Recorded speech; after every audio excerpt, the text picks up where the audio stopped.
CBI, அமலாக்கத்துறை, NIA இம்மாதிரியான மத்திய புலனாய்வு அமைப்புகள் எல்லாம் நடவடிக்கை எடுக்கிறாங்க அப்படின்னு சொன்னால் மத்திய அரசு சொல்லி தான் நடவடிக்கை எடுக்கிறாங்க அப்படின்னு அதுக்கு பொருள் கிடையாது.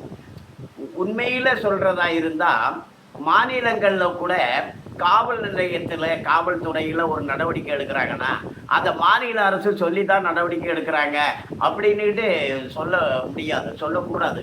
ஆனால் இங்கே தமிழ்நாட்டில் அது ஒரு மரபாகி போச்சு. ஏன்னா இப்போ போலீஸ்காரனை பார்த்து யாருக்கு பயம் இருக்கும்னா குற்றவாளிக்கு பயம் இருக்கும். இப்போ போலீஸ்காரனை பார்த்து நிறைய அரசியல்வாதிகளுக்கு பயம் இருக்கு. ஏன்னா அவங்க எல்லாம் குற்றவாளிகளாக இருக்காங்க.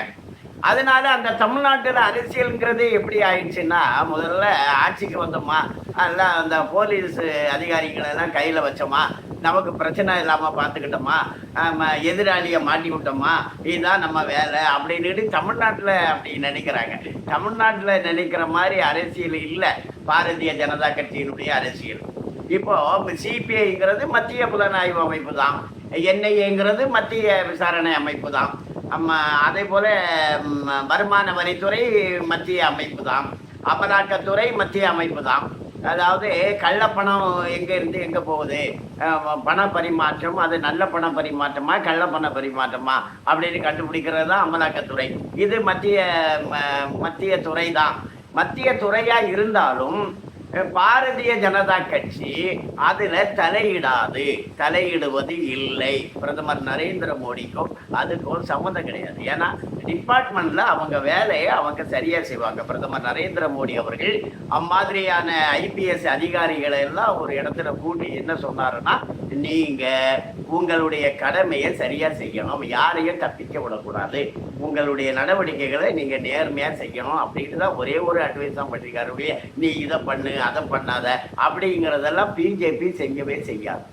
அதனால தான் கடந்த காங்கிரஸ் ஆட்சி 2004 2014 வரைக்கும் 10 வருஷமா 300 வழக்கு தான் போட்டிருந்தாங்க இன்வெஸ்ட்மெண்ட் டைரக்டரேட்ல, இடியில் 300 தான்.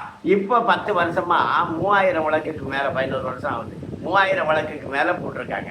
ஏன்னா அவங்க வேலையை அவங்க செய்கிறாங்க, பிஜேபி அதில் தலையிடுறதில்லை. நாளைக்கு உதயநிதி கைது செய்யப்பட்டால், மு.க. ஸ்டாலின் கைது செய்யப்பட்டால் அதுக்கு பிஜேபி கைது பண்ணிடுச்சு அப்படி கிடையாது. பிஜேபி தலையிடாது. இப்போ முதலமைச்சர் மு.க. ஸ்டாலின் பிரதமரை போய் பார்க்க போனார் தன்னுடைய பையனை காப்பாற்றுறதுக்காக. அதை மு.க. ஸ்டாலினுடைய ஃப்ரெண்டுங்கெல்லாம் ஓடி போயிட்டாங்க. இந்த டாஸ்மார்க்கில் விசாரணை உதயநிதியை நெருக்குது, அதனால தான் அவர் பார்க்க போனார். நிதி ஆயோக் கூட்டத்துக்கு இது வரைக்கும் போகிறதில்லை, அதனால தான் பேச போயிருக்கிறாரு அப்படின்லாம் சொல்கிறாங்க. இவங்க வேணா அப்படி பேச போகலாம், இவங்க அப்படி நினைக்கலாம். ஆனால் பிரதமர் நரேந்திர மோடியும் பாஜகவினுடைய யாராக இருந்தாலும், எந்த ஒரு அமைச்சராக இருந்தாலுமே பாஜகவினுடைய தலைவர்கள் அம்மாதிரி விசாரணை அமைப்புகளுடைய செயல்பாட்டில் தலையிட மாட்டாங்க. அப்படி தலையிடாமல் இருக்கிறதுனால தான் அவங்க போராட்டம் நடந்துக்கிட்டே இருக்கு.